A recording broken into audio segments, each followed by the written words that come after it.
Welcome back to episode 43 of Off the Wall podcast. I'm your host, Bobby. That's Matt. Melo will join us later on in the episode. We have another special guest, not just Melo, joining us later on. Dusty Baker, not the Dusty Baker we know, not the Astros manager, sports reporter out in LA, covers the Dodgers. It's going to be good. It's going to be good. But wait for that. Wait on a little bit later on in the episode for that. But right now it's just me and Matt. We're going to go over the new rules for 2023 in Major League Baseball, which they announced the other day. And you'll get our thoughts on that. Yeah, I mean, personally, I'm really excited to talk to Dusty but even to dive into the rules that we've got, new rules for next season. Just give my opinion on that. I'm curious to hear what Bobby's got to say about it too. So, All right, let's see. All right, let's just dive right into it. All right, so first one, you know who posted the rules the other day was our good friend Rod Carew. Did you see? He posted the new rules on Instagram. No big deal, good friend.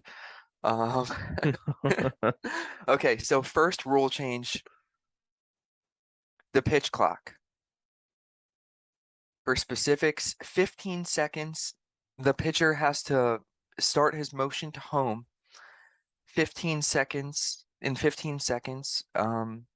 the bases are empty, or he has 20 seconds to make his pitch when there's a runner or runners on base. And the hitter has to have 2 feet in the batter's box with 8 seconds left on the clock, on the pitch clock, or on the clock because pitch, whatever. But it's definitely going to speed up the game. If the pitcher fails to do that, that's a ball.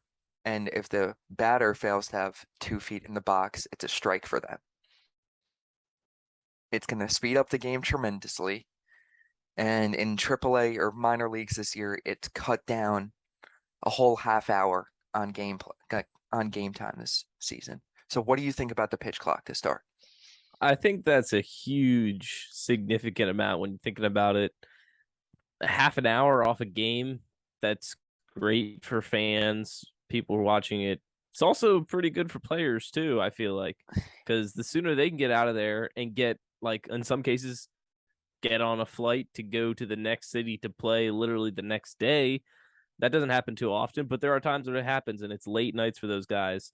And I can't imagine getting into your hotel room, I don't know, like 2, 3 in the morning, and then getting up at the next like 5, 6 hours from then, and then having to go perform in a game. So I think it's great for literally everybody.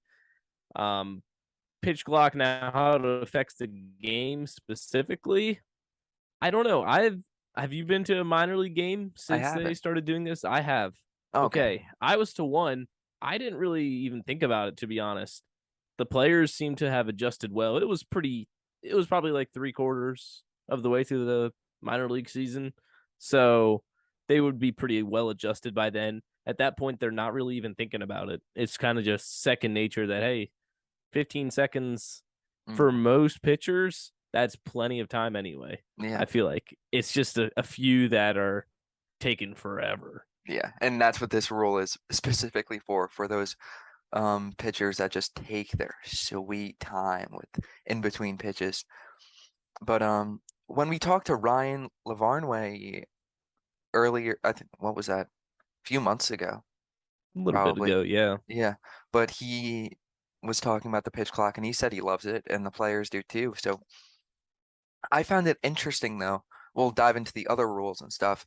But did you see that all of the players voted no to all these rule changes when they all voted? Yes, I thought that's interesting. Yeah. I'm not part of me is trying to say that it's almost a union thing there that they all voted no to try and get leverage because this is something that MLB would want. If they Right. could force it later out, they can gain more leverage against Major League Baseball. It'd be a long time till the next collective bargaining, but if they could, they would probably love to force it out there and use it as leverage to get more of what they want. So I don't know. I don't see why every single player would vote no, but hey, Well, whatever. well, with the committee that voted this, I I forget it. I'm kind of BSing this. It was something like four players, five executives, and one umpire. Like that was the committee who voted. So it's not like Yeah. the entire Well, thing, yeah, but like yeah, yeah. Oh, yeah, yeah. It's not like every Major League yeah, Baseball yeah. player voted. No, but yeah, Yeah. I think that's like what the voting committee was for these rule changes. It was only like a set of like nine guys or something, 10, whatever that was. But the players who were there voted no. That's what I was saying. But which Yeah. I've I don't know. yeah, I don't know, which I was kind of confused. I thought players would like it, but I don't know. I guess maybe like I can see pitchers definitely like saying no because they're the ones like they don't want to be rushed when they're pitching. Yeah, And they're probably in their head thinking that they're being rushed with the new rule changes when in all reality chances are you're not going to be feeling rushed, especially after your second, third start. You're going to be getting in a rhythm. yeah. So And to go along with that, pitchers can only pick off twice per an at bat, I think it was. And then a third time would be if you don't, you could try a third time, but if you don't get him out, is is it a ball or do they I move to the think next? It's a I ball. think they. I I was forget thinking what they it was get actually. to move to the next base. I'm No, not sure. that's what it was. That's interesting though, because well, how often does that necessarily happen? I guess some pitchers would use that as a time buying situation where they can buy themselves a few more seconds or buy somebody in the bullpen a little bit longer to warm up or whatever they needs a little time for a breather or something like that. Right. Yeah. Um, I'm just I, looking it up now because I said it and I just don't. I was in the middle of saying it. Yeah, he gets second automatically. Yeah, yeah, it's that's what it is. second. Yeah, yeah. Okay. But you could I try mean and get him out. that's But that's a game changer to a degree. Like it doesn't happen a lot for somebody to try to pick off a guy three times, yeah, but if it does, that third time that runner's going to be getting a significant lead. I feel yeah, like. exactly. He's gonna be like baiting him. But then the next rule change before we get into the biggest one, uh, bigger bases, which is for player safety. I mean, I don't really think this is a big deal, but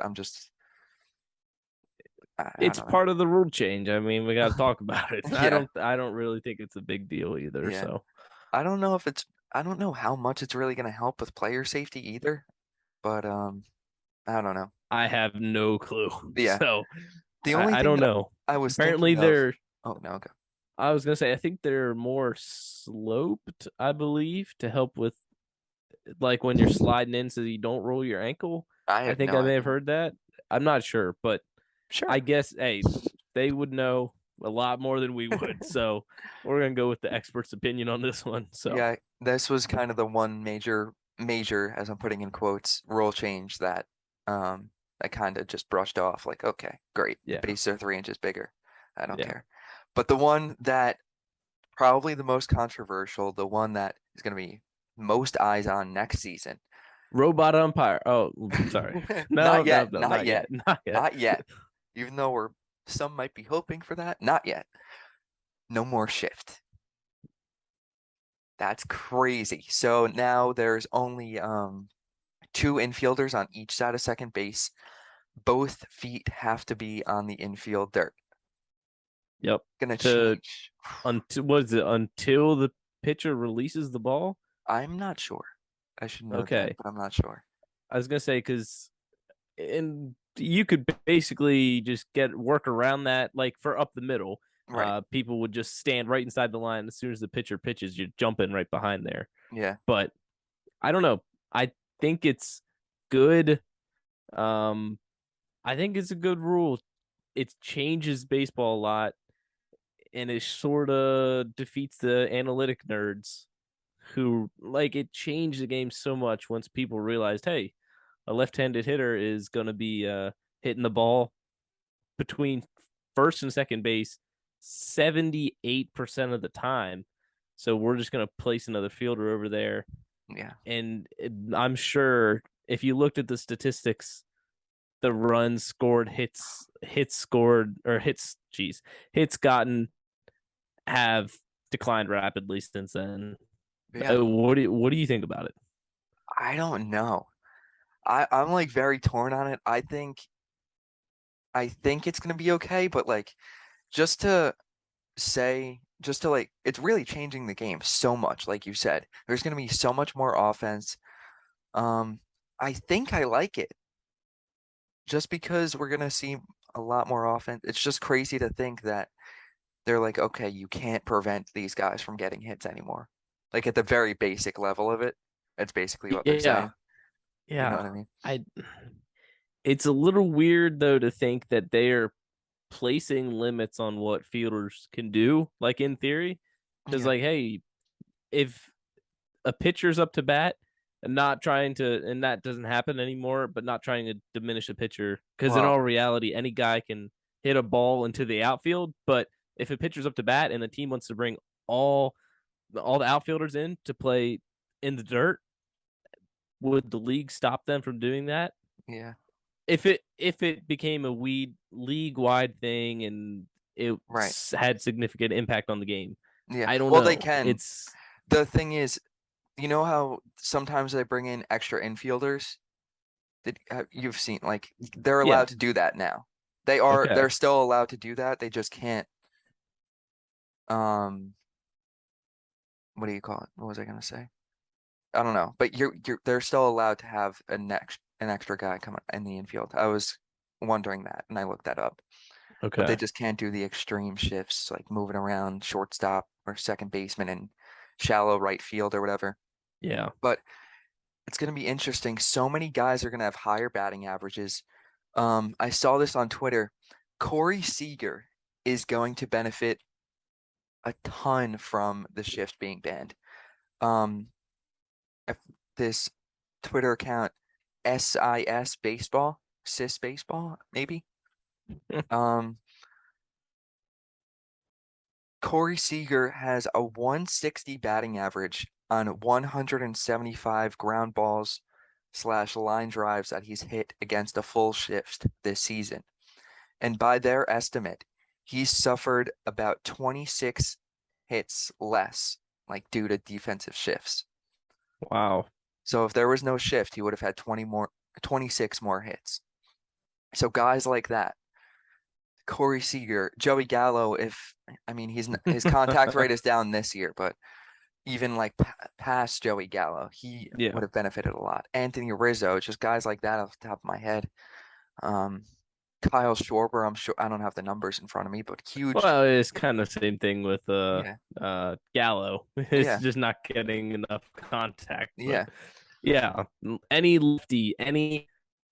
lefty is gonna be benefiting greatly. I know myself playing MLB The Show, I'm going to be benefiting greatly. I can't tell you how many times I've grounded into double plays and got hits that would have been right up the middle stolen from me. So I'm looking forward for this for my gaming career too. So here we go.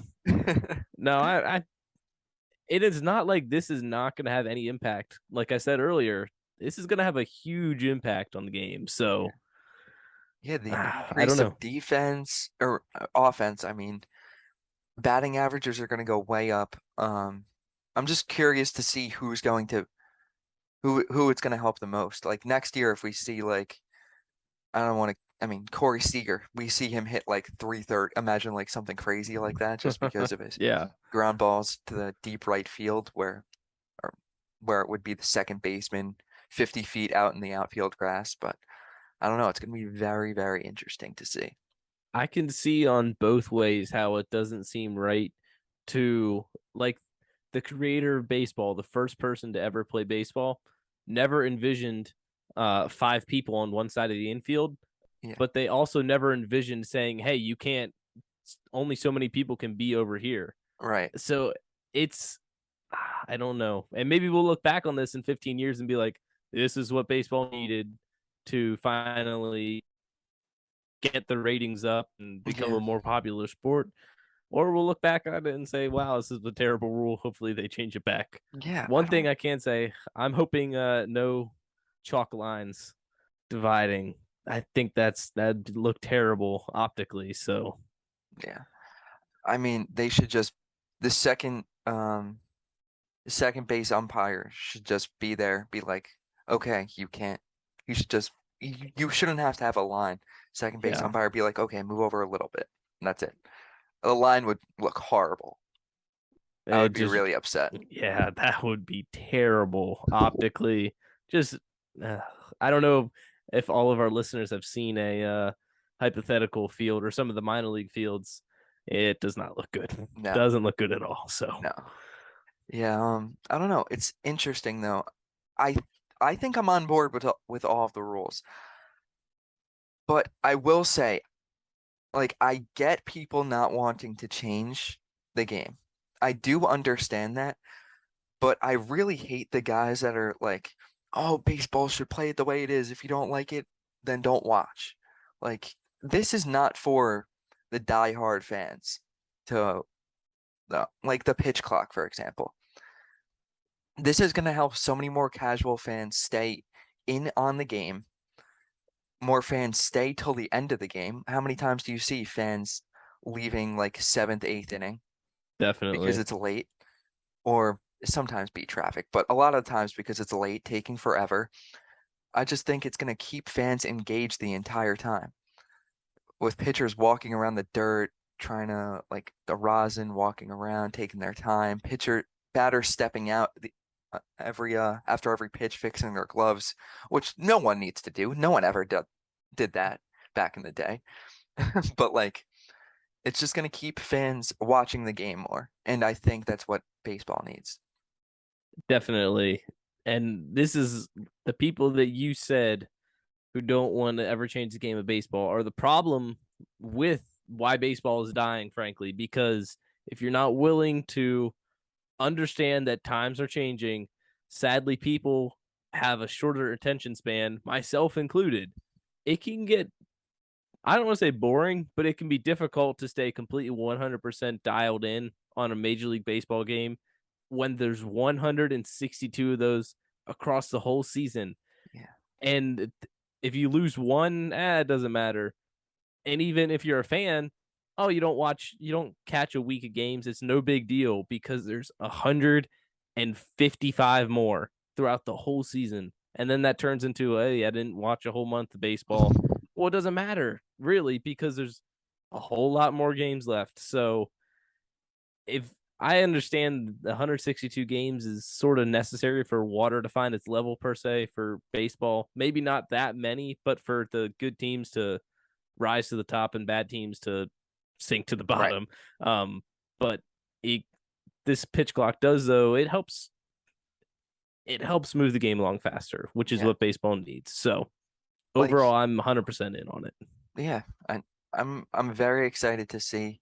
I would love to get more actual active MLB players' opinions on it, just to see. Yeah, yeah, we'll have to Uh, see about that. yeah, maybe, who knows? But all right, so let's get into the interview with Dusty. All right.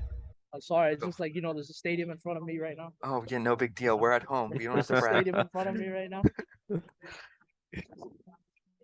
Okay, we have been trying to set this up for a very long time. I told this guy when I first met him back in, I think it was April, that we were gonna have him on this podcast. And as the months went by, I was like, oh, I forgot to reach out to him. But we have him on now, Dusty Baker, not the one you're thinking about, the other Dusty Baker, Better one. the better one. Yes. I was gonna say they're not thinking about me. Hey, it's a pleasure to be on here, boys. Yeah, I had a great opportunity to meet Melo back in, I believe it was April. Dodgers Braves game, is that correct? It was. Dodgers Braves. Dodgers had the win, and more importantly, got to meet a future star in the industry. So very thankful to be here with you boys. Wow. Yes. That I was Melo's appreciate first that. time doing the media credentials too. That was a Yeah. monumental day for him. It was. So, all right, let's dive into it. So, first of all, let's just get this out of the way. Dusty Baker. you've had to tell this story 1,000 times, I'm sure, but tell us about. We know you're named after the Astros manager, Dodgers legend Dusty Baker. Tell us that story. Yeah. First of all, I mean, we have to remove the Astros mentally, right? Sometimes here. It's still bitter to my heart. I'm a reporter and I can't be biased, but it's hard to keep my bias away out of that issue. But yeah, Dusty Baker has just been a blessing in my life. When I was born, my dad, he was a diehard Dodgers fan and he wanted to name me after a baseball player. Well, naturally, with his last name being Baker, it just kind of fit. He would go to left field. He would sit in the stands. He'd watch Dusty play. He would throw out bubble gum to Dusty as a player. And he just really loved how Dusty Baker emulated LA and how he was a great person on and off the field. And, he wanted to give me somebody to look up to. And I think it was important, too, to recognize that, yeah, I'm a white guy and Dusty Baker is a black man. And they wanted to give me somebody to look up to that was – different background, different color skin, everything like that to prove that it doesn't matter where you come from. It doesn't matter, what color skin you are. You're a hero no matter where that background comes from. Right. And I think that was an important teachable lesson that, back in the day, even the color of somebody's skin was still questioned. And Dusty is just an iconic human being, right? He's one of the baseball faces that everybody recognizes. And so for me to be named after him was really just special. And then as time went on, there was a connection there that just made it even more of an awesome opportunity to be named after him. When I was 4 months old, my parents carried me over the fence to him. He was the manager of the Giants. There's a picture of me being held by Dusty Baker. Then when I was, I believe, 2 or 3 years old, I was in the dugout with him. I guess I got really excited as a kid and sprinted towards the mound, had to be taken off the field. That is the situation I don't remember. Probably a good thing. Don't know if my parents are proud of me or not from that. But just time and time, it kept going on. I got to see him when he was the manager of the Reds, spring training. He when I was looking at colleges, gave me tickets, gave my family 4 tickets to sit behind home plate at a Cincinnati Reds game because he knew that I was flying out to Ohio to go visit Ohio State. He just kind of was always present in my life. And, I saw him a couple more times after that, once with the Washington Nationals. Probably a really cool story here. We didn't even let him know that I was going to a Dodgers Nationals game at Dodger Stadium. But as he was walking out of the stadium, there was a crowd of probably, I would say, around 100 people. And somehow, some way, he spotted me. And I don't know how that happened because I looked very different at that time, I thought, than the couple of years prior that he saw me. And he still pointed at me and he said, "That's the real Dusty Baker right there." And that was just such a cool thing. But the coolest moment that I've ever had was the most recent interaction with him. As a sports anchor reporter, I had always told him growing up that one day I would be in the dugout with him. And while I wasn't playing baseball on his team, I actually was in the dugout with him. Opening day, Angels Astros, was able to be in the same dugout as him, asked him an interview question, and shortly after reintroduced myself, it didn't take him more than half a second to realize what was going on. And we had a chat. He took a picture with me as well. And it was just really cool to be able to kind of see it come full circle. And he's really just an incredible human being. And I think people have plenty of Dusty Baker stories out there, but I know mine's really special just because he's really played into it. And I'm very, very lucky to have been named after him and, to have a hero in the game of baseball that really we came from completely different backgrounds, and he's proven doesn't matter what direction or what background you come from, you could be a hero for anybody. Wow. That's amazing. That's crazy. I might cry. I might cry too, man. I might cry too. No, but really, that's amazing. Like, because again, obviously you had the goal of being a baseball player that didn't work out, but you still ended up in this field. You still ended up in the same dugout as Dusty Baker at the end of the day. Like, you just must feel like so accomplished, even though it wasn't the original goal of being a professional baseball player. Having the goal of being able to cover baseball and being there with Dusty, like, that's just an amazing, like, not end to the story because you're not even close to done, but like everything to come for full circle like that. I definitely think it makes it worth it. There's right. No doubt about it. And what you guys are doing, I think it's kind of a similar path, right? Like, you want to be able to see the hard work kind of pay off. And I think that was after 5 years in the industry, really grinding my tail off, living in West Texas, while my friends were having a great time on weekends, I was working. And, even now, it's still kind of the same concept. But when you get those little moments of realizing all your hard work really does pay off and it's appreciated and recognized, and more than anything else, to see life come full circle, to realize the growth. I think that really is what made it worth it in the end. And man, Dusty Baker, I don't know if he realizes how important he's been in my life, but he has been instrumental in getting me to where I am today. It's amazing. Well, we know he's definitely going to listen to this. I know he's an avid listener of this podcast, so I'm sure he'll get the. Stop shaking your head. We know he'll listen to this. But all right.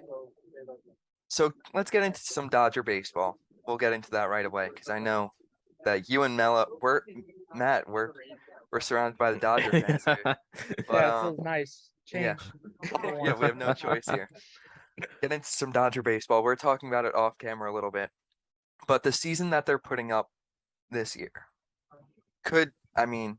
it's unbelievable how dominant they've been. What has been, obviously you could look at the roster, say this guy, this guy, this guy. There's a reason why they're so good. But what has been like the biggest part of their success so far this year, would you say? Yeah. Oftentimes we talk about depth, right? We talk about how important it is to have depth. Well, it's like the Dodgers have unlimited depth. One guy goes down, the next guy comes up and delivers. And we've seen it time and time again throughout this season. It's pretty insane to think about this. So Walker Buehler went into the season as the Dodgers' #1 starter, right? He's nowhere to be seen right now because he has a season-ending injury. And yet somehow the Dodgers still have the best pitching in all of baseball. Why is that? Well, Tony Gonsolin steps up, and we knew that in the past he had some potential to be a possible back-end starter. What does he do? He makes the All-Star game. He is one of the best pitchers in baseball this season, followed by Tyler Anderson. How about another guy that just has stepped up and delivered time and time again, quality start after quality start? You look at the lineup, okay, an acquisition in the middle of the year when they recognized they weren't doing too well against left-handed pitching. They brought in Trace Thompson, not Tristan. It's so simple. You can say Clay or Trace or Tristan. Clay is probably your big name, right? But Trace has stepped up. Trace continues to hit three-run bombs constantly, it feels like. Trace has been a huge key to really stepping up late in the season. And you have names like Chris Taylor that may have not been hitting the ball the way you were hoping they would. Of course, Chris signing an extension this offseason, and he hasn't really played his part yet. I wouldn't count him out of it because he's some sort of postseason god when it comes to October. But you have guys that are coming in out of the blue that are just stepping up. Joey Gallo may not have the average showing up here, but every now and then continuing to do what we know Gallo can do best, which is hit a ball 500 feet. And he's done that with the Dodgers, which we all know with the Yankees, he really struggled just across the board. I think mentally he was drained by New York. And so coming to LA, a new change in scenery, that's really helped for him. Hanser Alberto has stepped up. And so you have the big names, Mookie Betts, Trey Turner, Freddie Freeman, Will Smith. We know that. But it's the background names, the depth that really, I think, has helped carry this team. The Austin Barneses of the world, where Will Smith needs a day off. Who's stepping up? Austin Barnes can come up with a clutch hit. You know that. Blake Snell knows that all too well. So it's just important to see that there are these names that, it's not just the Kershaws of the world and the Mookies of the world that are making this team go round. It is everybody. It has been a team effort. Dave Roberts does not get the respect he deserves this year. He's made a lot of really difficult and poor decisions, I would say, in the past. And there's no guarantee that he's going to be having a perfect postseason, but he's really managed this season pretty dang well. And I also want to cover Justin Turner, the way that he has really just hit the crap out of the ball over the last month. I mean, he has been a special force in kind of a later portion of the lineup. He's been the #3 hitter in that lineup for most of his career since joining the Dodgers. And he's had a slightly different role. I think he's really kind of jumped into that role. Yeah. I mean, there's not much else to say about it. Summed it up right there. That's exactly. I agree. Yeah, we know you agree. We've had to hear it every single episode. No, I'm sorry. Now it's someone else. Matt, you got anything? Yeah, so Dusty, obviously Dodgers just clinched a spot in the playoffs. Who do you think they're most scared to face in the National League, and then ultimately if they can get there in the World Series from the American League side? Yeah. I think you have to kind of take it level by level. So for the NLDS purposes, I don't think any team wants to face the New York Mets. They're a little bit frightening with the concept that game one, you're facing DeGrom, game two, you're facing Scherzer, right? And granted, Scherzer right now hasn't proven he's completely healthy, but he is set to start on September the 19th. So it appears that, he needed a little bit of rest. There was some fatigue there. And you know perfectly well that Scherzer, given an opportunity to face his former team, he's going to try and go all out against them. And so I think from the DS perspective, that's the team the Dodgers probably should be the most fearsome of. Once you get past DeGrom and Scherzer, the Mets rotation, it's not as great. Bassett's still a pretty decent force, though, and he didn't pitch poorly against the Dodgers in his most recent outing. So I think the Mets are probably the most difficult NLDS team. As far as for the CS, I would say it's the Atlanta Braves, man. Having to match up with the Braves across the board for what I think would be a 7-game series. I really do. Having to face Max Fried twice, most likely.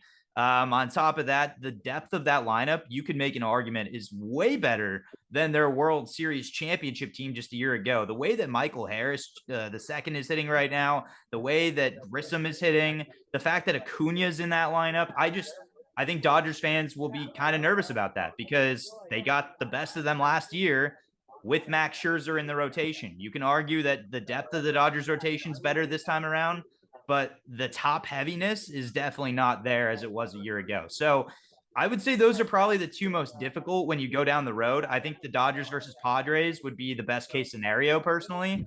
The Dodgers have just completely dominated the Padres in every facet of the game, and they just kind of have a mental hangover, I think, for the Padres right there. The Padres are having no problem with sitting there on the couches wishing that they could face anybody else but the Dodgers, right? So I think that's how the ride's going to go for the Dodgers. It'll probably be Mets, Braves in some way, shape, or form, and that's a tough ride. But as far as the World Series, you got to go with the Houston Astros.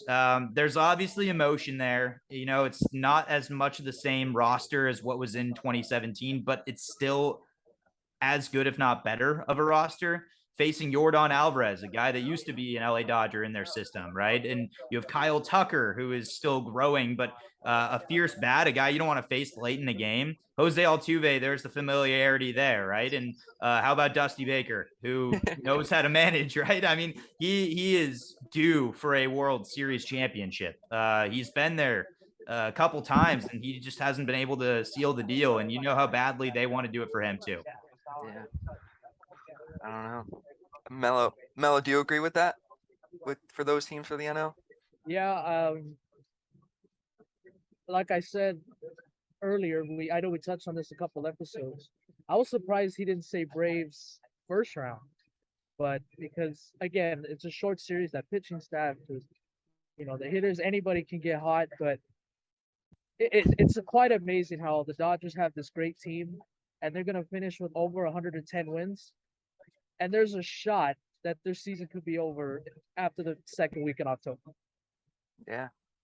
That's the thing that worries me the most. It's a little scary considering, it almost has shades of 2019. Think about how dominant they were that season. And then out of the blue, the Washington Nationals just caught fire at the right time. A Juan Soto, Anthony Rendon combo was just deadly in game 5 of the DS. And sometimes, the New York Mets, man, they've got as good as that rotation can be, especially at the top. I don't want anybody to have to face Pete Alonso or Starling Marte if he can stay healthy, obviously on the IL right now. But Pete Alonso is a guy that you do not want to face in a high leverage clutch situation. That is a frightening menace of a human being. So, the Mets have some pieces. Brandon Nimmo has been an issue for the Dodgers this year. That is one of those underrated guys, kind of could play a Daniel Murphy role that obviously was played in 2015. But yeah, I just think the Mets in a short series are a little more frightening. I think the Braves have more bats, but that plays a bigger role, I think, in a more expanded best of 7 game series. Yeah. those three teams, after those three teams in the NL, I would say I wouldn't say completely drops off because Matt's a Phillies fan and I don't want to say that. But but like those three teams are so clear the three-headed monster of the NL that really I wouldn't be surprised if any of those three teams come out for the NL in the World Series, really. I would say those three teams, and then I will add the Phillies to that because the Phillies are one of those teams that has just frightening middle of the order. When you look at the rotation from the top two, Aaron Nola on a good day, he's as good as any of the starters that we've talked about already, right? And granted, do I think that he ranks with them? No, I don't. But I think on his high point, right, on a day where he finds his curve, he finds the best of his capabilities. I mean, he can be dominant. We've seen him be lights out in the past, right? And so Zach Wheeler, obviously not as great as we've seen in the past, but still a solid starter in the rotation. I think more so concerned about Bryce Harper's overall health is something that still wavers in my mind a little bit. I know that he's back out, but you just never know. I think that is my one kind of concern, but having Rhys Hoskins in the heart of that lineup, he's been a pretty consistent force. Bryson Stott, the way that he's stepped up here in the second half of the year, I don't sleep on the Phillies, man. I really don't. That's a team that I would not want to face. I think when you look at these potential wild card teams, obviously it's going to be either the Braves or the Mets as a wild card, but between the Phillies, the Padres, the Brewers, I mean, I don't think it's close. I think the Phillies are by far the best of those three. Here we go.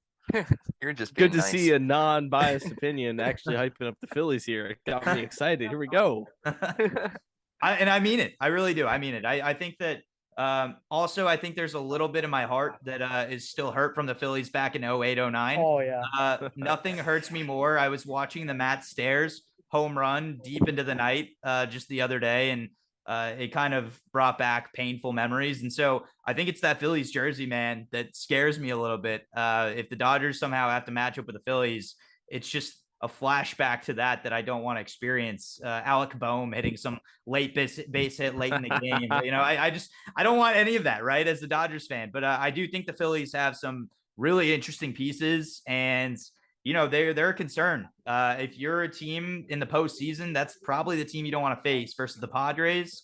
It just seems like there's something that can't be put together with them. You can talk about the ninth inning all you want, but even Juan Soto hasn't looked as comfortable in the lineup. Josh Bell has been terrible since he came over. I don't know. The Padres, I'm just not buying. I'm sure Melo's happy to hear that. I am very happy to hear that. That is music to my ears. I expect nothing less out of Dusty Baker today. It's fantastic. Dusty, so obviously the one time I met you, we weren't sitting at, yeah, because I saw you at the All-Star game, or also the draft, All-Star week, but you were busy both times, so I really didn't get a chance to ask you. You're a big baseball guy. What's your second sport? Yeah, I'm a big football guy too. I went to Texas Christian University, better known as TCU. When I went to TCU, we were at one point in time number 2 in the country, which was awesome because 20 years ago, 25 years ago, most people had no idea what TCU was, right? And so LaDainian Tomlinson came out of TCU. Then Gary Patterson started kind of building a tradition. And growing up in LA, I remember TCU beating Wisconsin in the Rose Bowl back in 2011. They took out a page in the LA Times, and guess what? They got more applications from Californians than they ever had in the past.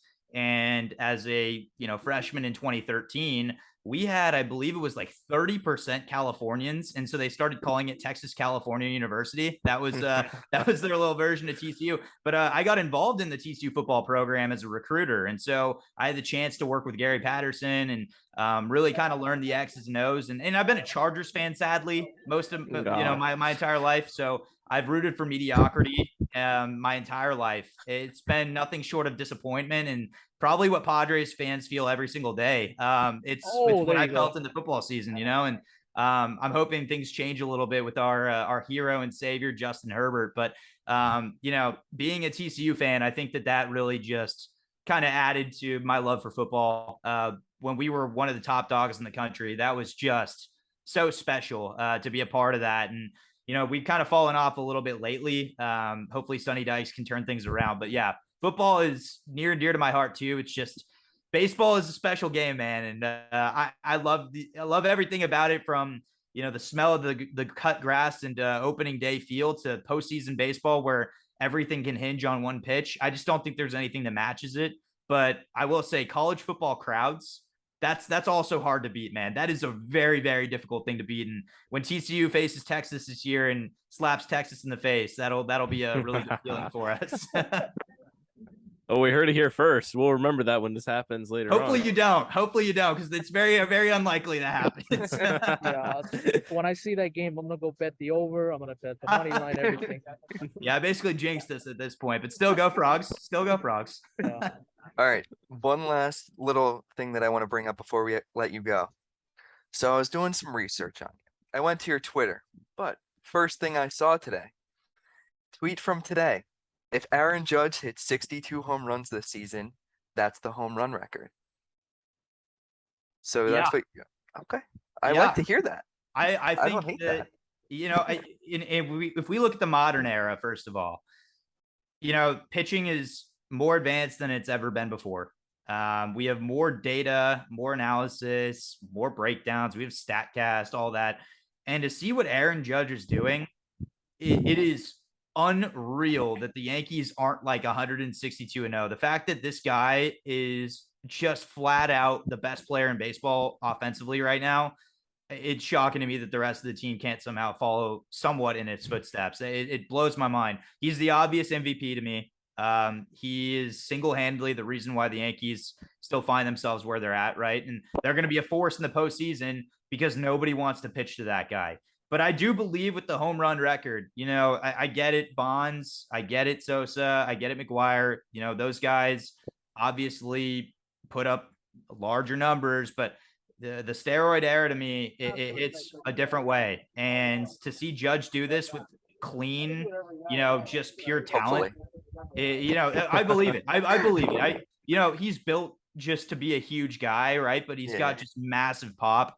But there's something just unbelievably special about him. I think that he's going to hit 62 or better, 62 or more by the end of this year. I really do. I think probably the figure that I will predict will be 64. That's my guess. I think 64 is what he ends up with.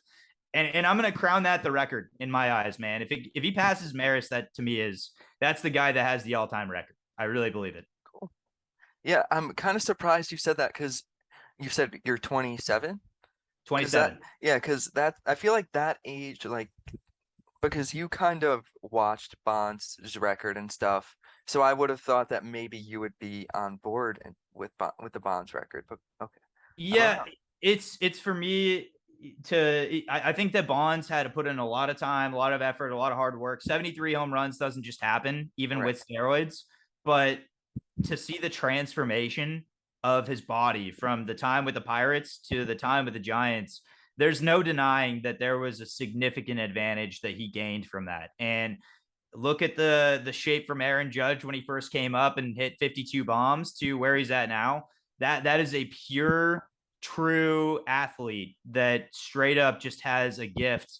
And he didn't have to find a way to cheat or have an additional competitive edge. He's just taken what he's been given, and he's grown in his craft. At one point, I think people kind of assumed that he was falling, to the other side. I think that some people are saying his career was slightly derailing a little bit. The injuries were really getting in the way, and that it seemed like there was no hope for him hitting more than 30 bombs. So to see him do this, I mean, it's a spectacle. And I think no matter who your favorite team is, you have to sit and just be in awe. I don't care what ballpark he's hitting in. I don't care who he's facing on the hill. It does not matter to me. If this guy hits 62 bombs, that's my home run king. It just is. And it's a hefty debate because, the older generation will, a lot of people, especially Giants fans and A's fans or Cubs fans, they're going to argue with me on that. Probably put your personal biases aside. If you use that good old steroid and you injected something into your body to give you a competitive advantage, there's something that's not right there. And Judge didn't do that. Like you said, as far as we're aware, and I don't believe he did. That's where it stands for me. I like it. You guys have anything else?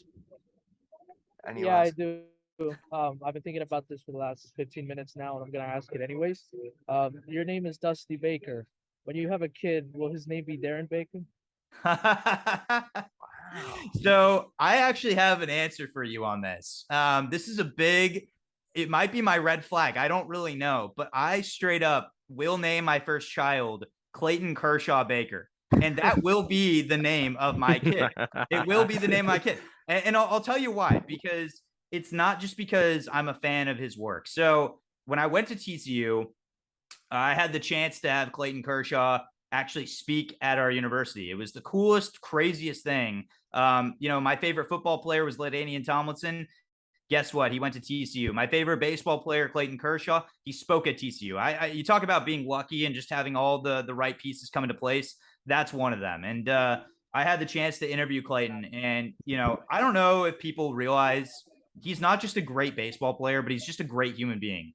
If you get the chance, check out Kershaw's Challenge. He and his wife do a ton of work in Africa. They serve the communities out there. They cater to those people out there that are in need. And they really make a difference in the LA community. And it's something so special about him that I want my kids to look up to him the way that I looked up to Dusty Baker, as somebody that was more than just a baseball player, right? Somebody that is larger than life, somebody that gives back to the people around them, somebody that truly shows what it means to be a great person and using your platform for the right reasons. And Clayton Kershaw to me was that guy, and he always has been, and he always will be.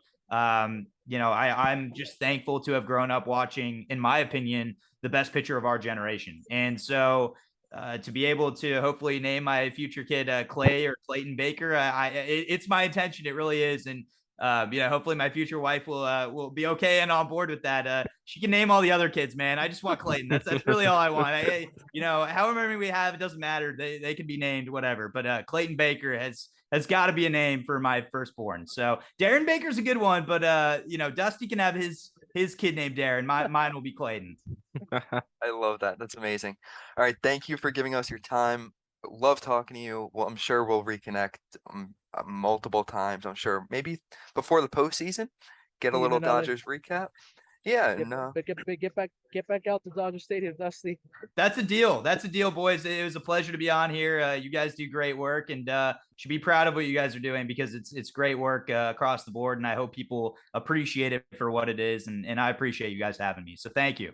of course, thank you. Absolutely. Talk to you soon. See ya. See you, Dusty.